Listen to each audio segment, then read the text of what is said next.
Thanks very much for the invitation to speak. I'm very mindful that people must be very tired at the end of the day, so thank you for your attention, and let's see if we can make this interesting. So I guess the point of this topic was to be thinking about, I guess it was some years ago that we began to think about the fact that a lot of the information we were getting around antimicrobial stewardship programs was very centred on tertiary hospitals, and we knew that most patients out there are not sitting in tertiary hospitals, and we had to think about how do you adapt this and what are the learnings and how do we make this possible for people in regional and rural settings. So a very broad overview that a third of the population in Australia live in regional parts of Australia, and that makes up about 1.5 million Victorians, that they tend to be older people, and that there's, I guess, some concerning data that suggests that there are poor outcomes for a number of measurable things like cancer mortality. The further you live away from a tertiary hospital, the more likely you are to have a shorter survival for many common illnesses. And just reflecting back to say that in terms of admissions to hospital, infections are clearly one of the commonest reasons that a person gets admitted to hospital, that antimicrobials are one of the commonest drugs that get prescribed in hospitals, that we know that inappropriate use is common and that it can lead to harm both for the individual and for the broader population. And we know that poor drug choice leads to poorer patient outcomes, and they're the fundamental things that are driving the reasons why we need to take action in this area. So there are policy drivers that are really centred on the need to strive for safe care in hospitals, and this basic tenet that all consumers should receive safe, high-quality healthcare regardless of where they seek it, that people who are in country hospitals deserve good care. And some of the levers that we're using to try and drive this are things like the National Standards for Hospital Accreditation that try to make sure that the organisational structures and the ongoing activities are in place to enable that, and the clinical care standards in antimicrobial stewardship, which look at it from the completely different aspect. They look at it from an individual patient's point of view and say, what does good care look like for me, and what should my healthcare provider be doing? What's their responsibility to me? So that when we're thinking about antimicrobial stewardship and prescribing for these drugs in particular, what are the specific problems for rural hospitals? Well, firstly, I just off the top of my head, I would say that infections are not generally something that you can predict. A malignancy that needs treatment, you can refer in a timely way to the appropriate setting for it to happen, but an infection just happens, the patient turns up on your doorstep, and you need on-demand, real-time advice. It needs to be available 24/7. That infection management affects all specialties. It's not confined to just the haematology unit or the oncology unit, that the surgeons, the renal physicians, the obstetricians all need access to good advice when it comes to antimicrobial use. That clearly access to expert advice is really difficult, and the observation's been made by members of our team that we think there's probably only about 3 ID physicians living outside of Melbourne and Geelong in Victoria. And there's increasing interest, as you know, from our regional communities in providing services locally, but in order to do that, we need to be thinking about how we can address the infectious diseases needs as well as providing their oncology needs or obstetric needs in their local communities. So the questions that we've had in the rural and regional stream of NCAS have been around trying to understand for regional and remote hospitals, how are we going? What are the current challenges that we're facing? Are the prescribing practices different, and are the interventions that are needed in those settings needed to focus on different issues? And then secondarily, what do we need to make these things work? So it fits under those themes of, I think, challenges and innovations, trying to find out what are the problems and what are some of the potential solutions. So one of the early ways that we've been looking at this to try to understand what's going on out there was to, again, you've heard a little bit about the NAPS data already, but we looked at 3 years of data from NAPS.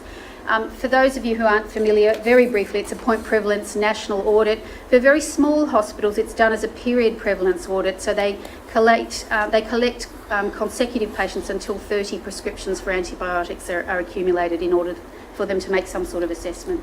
And I've just made the note here that just remember that geographic area does not necessarily equate to size of hospital. I think that's important to remember. We're looking at things by geographic area here. There are small hospitals in the city, and equally there are large hospitals in some of these regional centres. But the geographic areas, we've divided them up into, match the AIHW classifications, and so it's major city, inner regional, which are your places like Ballarat and those sort of places, outer regional, remote and very remote. And this is an idea of the numbers of audits that have been done from which these data have been drawn. and the numbers of prescriptions, individual prescriptions for antibiotics over this 3-year period that we're using to look at the information. So what did we find? We wanted to look at, well, are the indications for using an antibiotic in these settings different? And the answer was sort of yes. I mean, pneumonia's up number 1 in all of the hospitals. But if you take a look at it, you can get admitted to hospital and be managed for cellulitis and COPD. It would appear much more readily, or there are much more prevalent proportion of the patients receiving antibiotics in smaller hospitals. Whereas in the big city hospitals, we're using it for surgical prophylaxis, and we've got sicker patients getting empiric therapy for sepsis and hospital-acquired pneumonia. So it's a little bit different, the pattern that we're seeing. Although you will notice that inner regionals, a lot of them look a lot like the major city hospitals. So a lot of them are becoming quite big hospitals doing a lot of surgery. When we looked at which were the ones that we could say, if we grouped together the rural ones and compared them to the major ones, which ones could we say there was a statistically significant difference in the indication for antimicrobials? And there you can see it stood out a bit more when you grouped them together, that the rural hospitals are managing more pneumonia, cellulitis and COPD as a proportion of the patients receiving antibiotics in their hospital. The antimicrobials that they were using, these are the ones that there was a very obvious difference that we could demonstrate in the data. So if you're in a rural hospital, really the drugs that are getting used are ceftriaxone, doxycycline and flucloxacillin, and they match with the drugs that are the indications that we've just mentioned earlier on. We cross-referenced this with the NORSP data, and it actually came out quite consistent. So when we separated the NORSP data into regional and major city, over on the left-hand side with the blue arrows, you'll see that the regional hospitals were more likely to be using ceftriaxone, doxycycline, flucloxacillin, and interestingly, gentamicin. It's sort of one of the more common drugs that's still happening out there in the country places. Whereas the city hospitals, it's cefazolin, presumably surgical prophylaxis, but more Piptaz, a little bit more Piptaz going on there and a little bit more Cipro. So maybe that's got to do with sepsis, and maybe that's got to do with some more resistant or complex pathogens, I don't know, but that's what we're seeing. We took a big look and said, well, of all the prescriptions that we're seeing, is inappropriate use more common in the rural and regional hospitals? And the answer was yes, although it was statistically significant, maybe not clinically significant. The difference wasn't that big. Then we drilled down to inappropriate orders, and we saw that there was a very obvious difference in the number of prescriptions for ceftriaxone that was judged to be inappropriate in rural hospitals compared to city ones. And interestingly, for cellulitis, inappropriate use was much more common in rural hospitals. So it's starting to give us some clues for where the targets might be if you want to go in and address some AMS issues in those hospitals. This one I thought was really interesting. So we sat down, I haven't mentioned yet Jacqueline Bishop, who I really should have acknowledged very early on. I do have a slide to acknowledge her at the end, but Jacqueline is the PhD fellow who's done a lot of this work. And we sat down with her and said, let's pull out some information on what we might define to be high-risk conditions. How many really sick patients with conditions that we would generally think an ID physician might need to be involved in the management of, how many of them are sitting out there getting treatment in a regional or rural hospital? And you'll see here that, you know, for example, 28% of all people at a point in time with sepsis are sitting in a rural hospital. So that's interesting. There's a lot of prosthetic joint infection being managed out there in rural settings, equally endocarditis and febrile neutropenia. So you can see as the cancer management is moving out, we're seeing a lot of sick patients out in these settings. But this is the slide that really made me worry. When Jacqueline showed it to me, I sort of had to look twice and reread it. But this is what we pulled out, that the NAPS data showed that there were statistically significantly higher rates of inappropriate antimicrobial orders in the regional and remote hospitals compared to the major city hospitals for gram-positive bacteremias, and it was double the rate of inappropriate use, and for sepsis empiric therapy, again, roughly double. So that's really interesting, I thought. And thinking about this another way, I mean, these are two indications that have been mooted as potential key performance indicators for some AMS programs. A lot of us say that Staph aureus bacteremia is a high-risk condition. It's got reported mortality of 15%. We know effective therapy improves outcome, and we know ID consultation is associated with improved outcome. So many of us would be saying we want to know that all our SABs are getting an ID consult, you know. Secondarily, empiric therapy for sepsis, Kaz has given a talk about already, but we know it has a high potential mortality, and we know time to appropriate antibiotics improves outcome. So, you know, we really should be, I think, a bit challenged by that information and thinking about structured AMS interventions that could directly address these couple of things. And this is a quote that Tom pulled out from an interview that he did alongside Jacqueline, I think, with some of the key stakeholders. We've been doing some qualitative work interviewing staff members who work in regional hospitals, and I guess this kind of mirrors what I was thinking when I saw that data too. So what do we think people need to help them? So our work on this sort of dates back some time now. 2012, we did a statewide sort of stocktake survey across Victoria looking at what programs were in place in various types of hospitals across the state. And this was complemented by some qualitative work in which we did structured interviews and focus group sessions with people employed in regional and rural hospitals to try to tease out what the barriers and enablers were for them in establishing and maintaining stewardship programs in the regional and rural hospital setting. So this, I think, is well known, but some of the information we were getting back then, and recall that this was immediately prior to the introduction of the standards that said you had to have these things in place, that many of the rural hospitals didn't have some of the basic structures in place.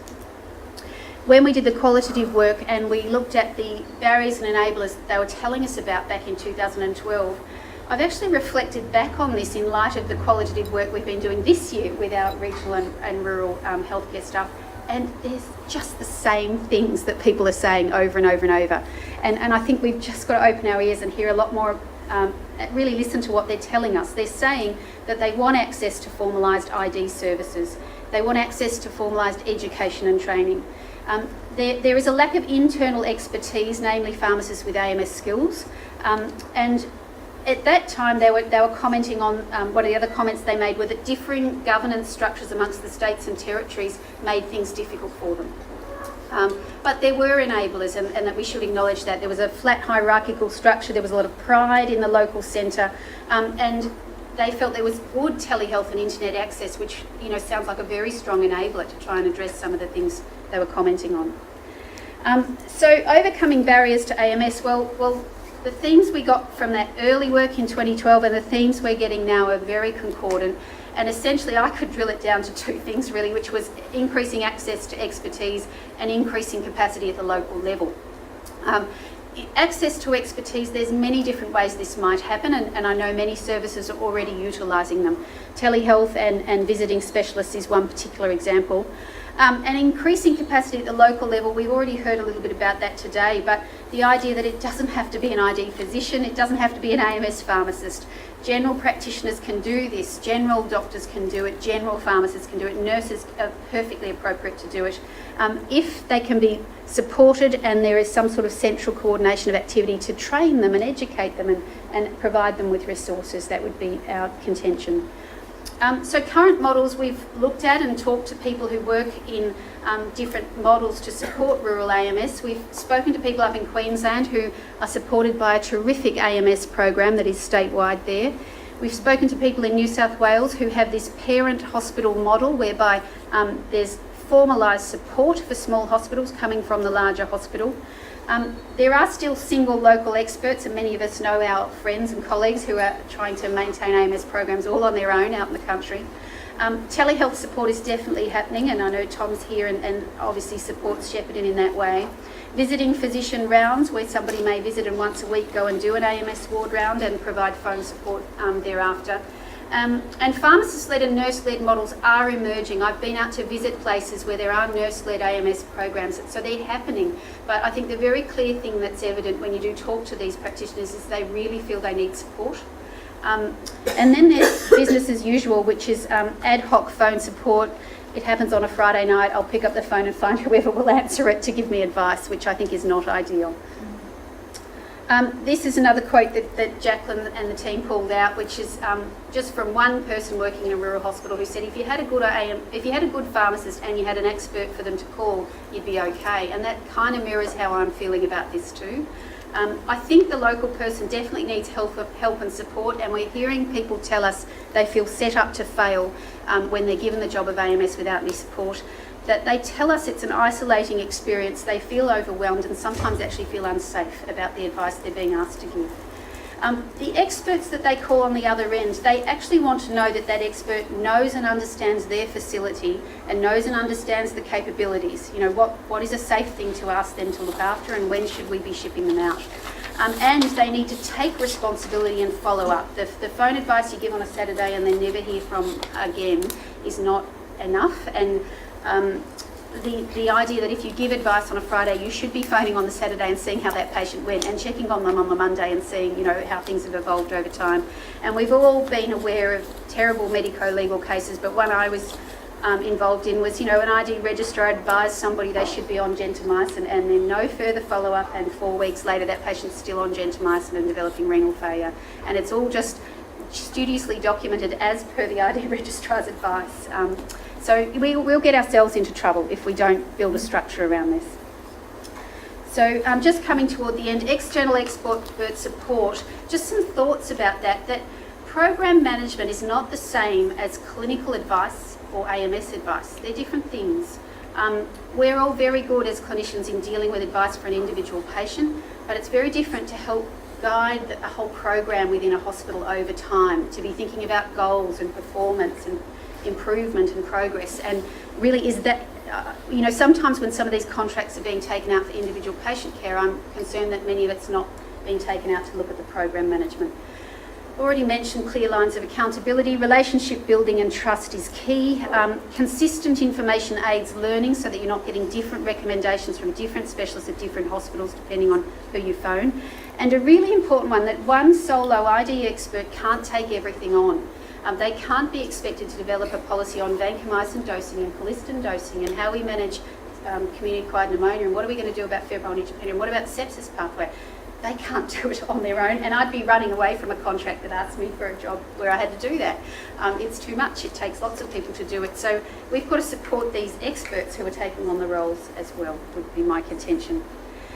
This Queensland statewide program is fantastic. You should Google it and have a look at their page, and just look at the you know, the staffing they have available and the structured education that they're offering in a coordinated way. And I think it gives us some great ideas we might want to think about. And there really does, you know, seem to be a community sort of evolving in Queensland, with people operating in a collaborative way. In Victoria, my contention, it's my personal opinion, but I think there's still a lack of coordination in what's going on. Some larger regional and rural hospitals are taking out contracts with experts, but I think that what they're getting for that is quite variable. Some of them are taking out contracts for whole program management, some of them it's just individual patient advice, and there's sort of not consistency necessarily around that. But there are groups like NCAS, the group that I work for, that have been sort of doing a surrogate role along the way in Victoria. For example, a repository for tools and education and doing training packages, but it's not really our role. We're at the moment a research group. And the NAPS team have really taken on a role. They have a functioning help desk. It wasn't the intention of NAPS, but it's just what's evolved, that people have learnt about the team, and it's highly utilised, and it's probably flagging to us that there's a need out there. So in summary, my sort of last couple of points, how are we going? Well, I would just summarise what's going on out there in the regional and rural hospitals is that the conditions are pretty straightforward. If you targeted cellulitis, CAP and COPD, you get a hell of a lot of the conditions covered for which antibiotics are being used out there. And if you had to pick a drug, it'd be ceftriaxone. There is evidence of poor performance for high-risk conditions, and we need to be thinking about that, thinking about what structures we can put in, like sepsis pathways, or like mandatory consultation for high-risk conditions such as Staph aureus bacteremia. And you know, as these data are starting to emerge from NAPS, I think there's an opportunity to drive this forward with some sense of urgency. And I'll just finish there, I think, and acknowledge Jacqueline, who's our PhD fellow, who gathered a lot of this work. Tom, who has been helping to supervise Jacqueline and has also gathered a lot of this information. Rod and Susan, who did a lot of the early work in the rural and regional settings.